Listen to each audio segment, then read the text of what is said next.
Hey everybody in Poland, this is Paul Anthony Romero, and I'm here with my friend, the actor and trainer Christopher Robert Smith, and we're going to show you a little bit about how he helps me get in shape for the piano. And we're ready, go! And push-ups, come on! And up, up, up, up. Give me a concerto, go!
Everybody, this is Paul Romero, and I'm going to answer some questions. Could you please tell us a few things about yourself and explain from where did you get your interest in classical music, and how did it influence your work? I think when I was a little boy, the first piece of classical music I ever heard was Arthur Rubinstein playing a Chopin Nocturne. I think I was about 5 years old. It was this one, the F sharp major, Opus 15 number 2.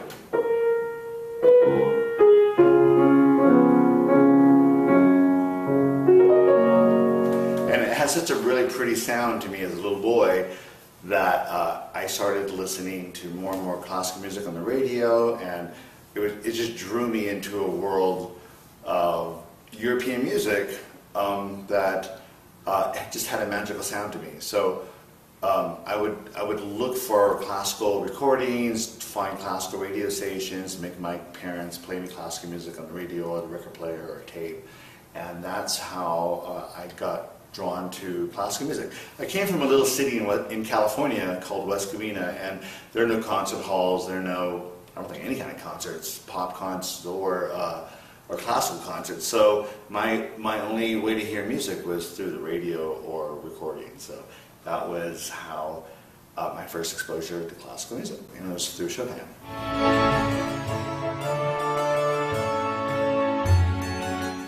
Do you prefer to compose music or to perform?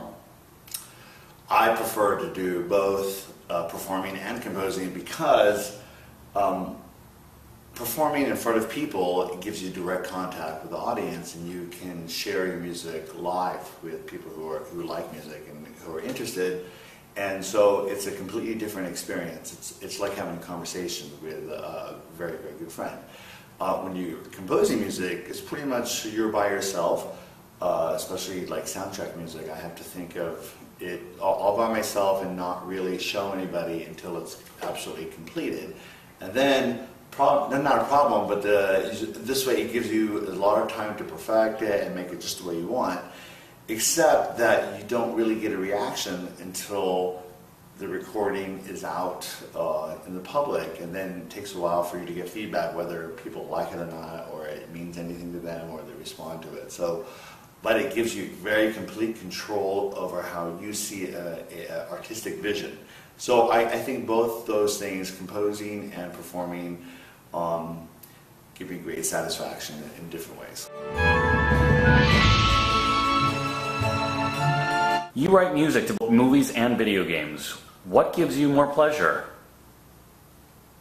I initially thought that when I was a kid, when I was a kid, I wanted to be just a classical composer, and I only wanted to write symphonies, piano concertos, and operas. And then I got involved with soundtrack music, and computer games. I thought I would just do that for a while and then go into movies. But what I found is that with computer games, because the players have to play the games over and over again, they actually hear the music over and over and over again, you know, day after day or week after week, month after month, and they really get to know your music in a much more connective and profound way than if you do music for a movie. Because most of the times when you see a movie, you only see it once or twice, so you're not really paying attention completely to the music most of the time. So I think ultimately I thought I would have preferred working more in the movies, but as it turns out, I think I ended up having more connection with people through computer games. So I'm happy. I actually would say now I prefer computer games. However, my new thing that I'm doing with my best friend Todd Stroik, who actually is part Polish, by the way, he is writing a musical, and he's creating the story and the words, the lyrics, and I'm composing the music for it. So working together for months on this project is actually really, really exciting for me. I'm really, really excited by that. And one of the nice things is that I'm bringing back some old melodies from some of the heroes of my Magic games that I only was able to use for maybe like 2 minutes in those soundtracks, and now I can turn them into full songs, full musical numbers, and with words and singing. So I think it's going to be a great way to take some of those melodies that are almost like my little children and allow them to grow up on a stage. So this is very exciting.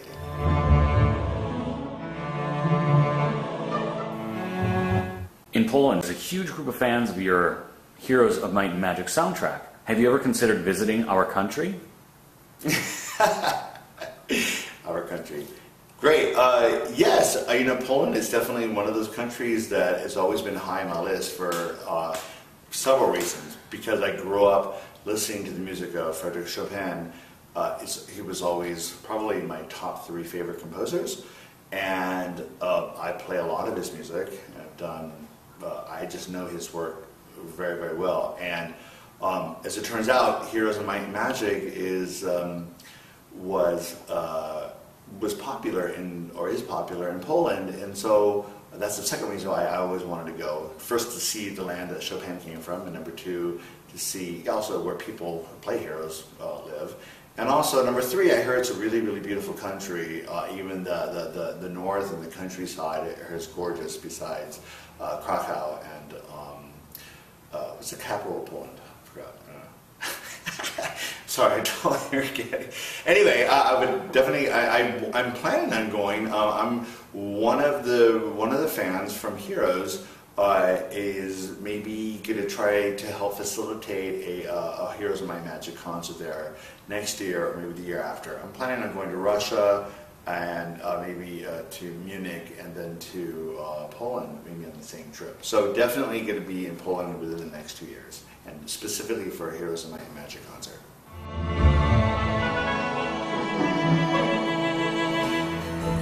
When composing a soundtrack to the Heroes of Might and Magic, which classical composer inspired you most? Actually, that's a very good question, because the first soundtrack I did for Heroes 1, the producers, Rob King and the people over at, I think it was 3DO, New World Computing, who created the first Heroes, actually wanted maybe a Baroque sounding soundtracks like Bach or Vivaldi. So the template I used at that time was music by Bach, like for instance the English Suite,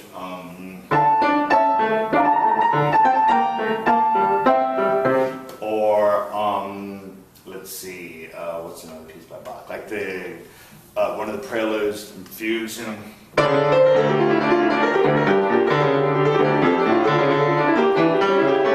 So I did one of the pieces, the Barbarian theme, in the style of Bach. So,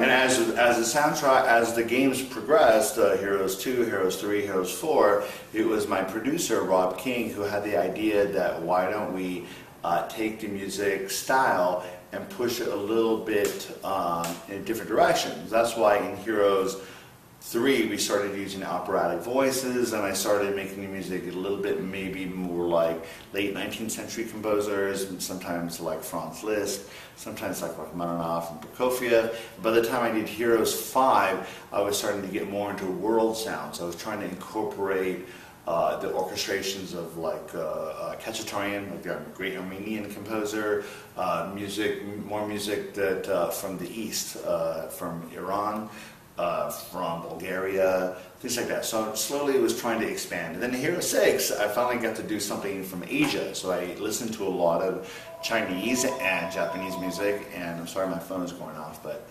yeah, so I use different composers in different eras to influence my music and the soundtracks.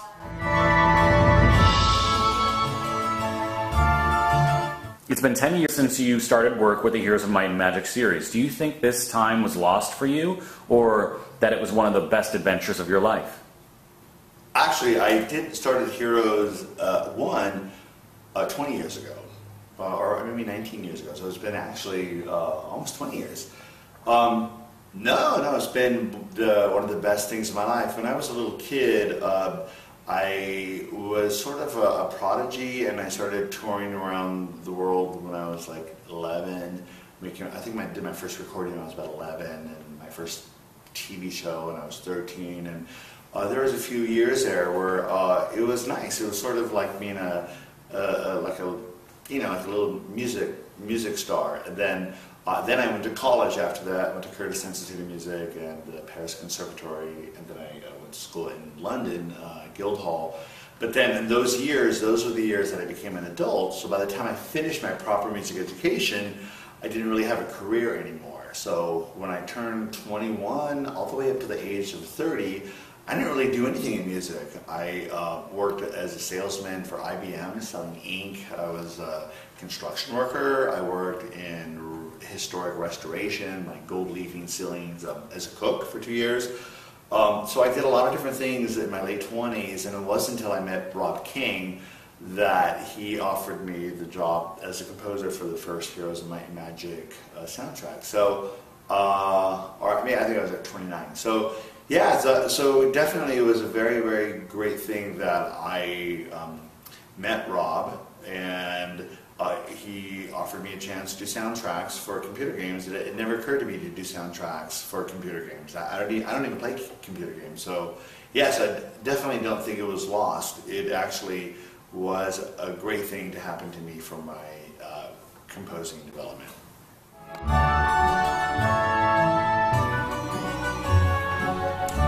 Music to Heroes of Might and Magic 6 is the least characteristic for you. Was it your intention to make the whole album to sound so similar? If yes, what did you want to achieve with that? The Heroes of Might and Magic 6, I was hired to create 6 town themes, and then they had other composers take my town themes and then rearrange them for different parts of the game. So there was my producer at the time was a little ill, and he was in the hospital for a little bit. So it made it unable for us to do all the other parts of the game except for the town themes, because we were on a time budget and we didn't have enough time to do all of those parts. So that's why that soundtrack, the main themes are by me, and then all the variations were by the other composers using my melodies. So it was simply about a time frame. They had a shipping date.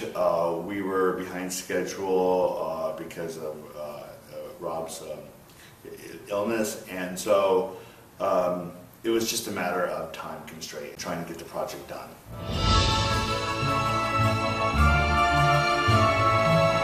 The way music to video games is created has changed throughout the last couple of years. What future do you see for music composers? Oh, what future do I see for music composers? Well, the thing is, music is one of those things like food. Like, human beings will always need music. It's to be part of their lives. So from any musician's point of view, you just find you try to find your way and areas where your music is needed, whether it's in a concert hall, a nightclub, soundtracks, video games, movies, commercials, telephone, apps, anything. So I think when I was a little kid, I would have never guessed that I would be doing soundtracks or do the kind of music that I'm doing now. I just thought I was going to be doing Las Vegas shows like Liberace. So you just never know where your life takes you. So whether you're a cook or a musician or a painter or any kind of somebody in the arts, you just go where there is demand for your work. So that's why it makes it a very exciting but kind of unknown career to be in, because you just never know what things will change, what things will happen for you, what opportunities happen, what opportunities close. So right now, my next focus of the next part of my career maybe is to get my music onto the stage, whether it's in a musical or a symphony or a ballet. I would just like to see it with living people on a stage and a live audience now.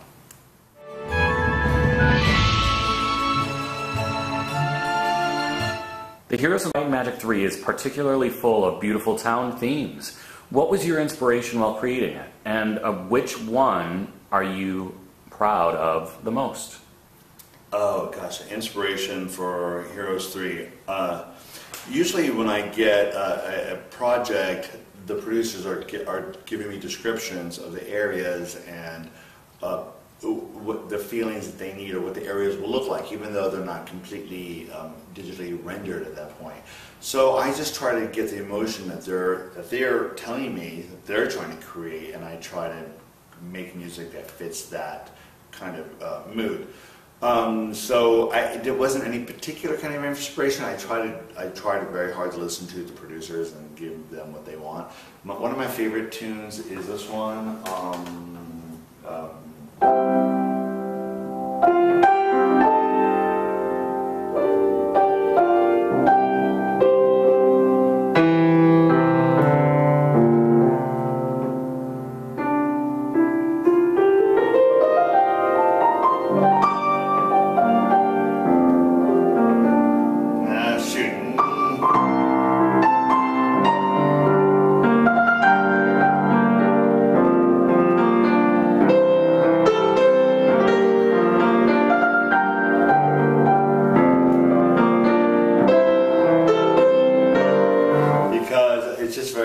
To me, and it's one of those pieces that doesn't get in my nerves a lot. I can probably hear that one more often than some of the other ones that get too loud and crazy.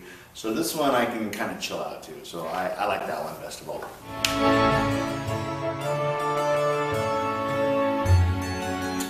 Would you share with us what plans Ubisoft has when it comes to organizing Heroes of Might and Magic Symphony? Has anything moved towards it, and soon will we be able to see and listen to the series of concerts dedicated to your work? Yeah, that's the Ubisoft had nothing to do with the idea for a Heroes Symphony. That's my plan, because like I said before, some of these melodies only have an opportunity to live for like maybe a minute, 2 minutes at maximum within the soundtrack. So by putting some of the best Heroes of Might and Magic melodies in a symphony form, it gives them like a good 40 minutes to live and breathe and develop amongst each other, and gives me an opportunity to take some of those highlights and put it into the world of classical music, so orchestras around the world can play it.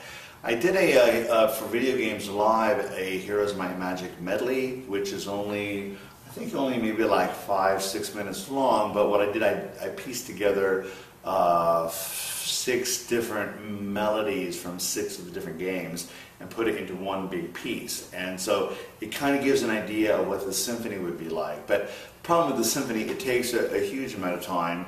Right now, I finished a ballet. I'm finishing this Gods and Mortals musical with my best friend Todd. And so those are projects that, for me, I need to finish first. And then I know I've been talking about Heroes Symphony for the past couple of years, so I need to finish that. But the other thing is I'm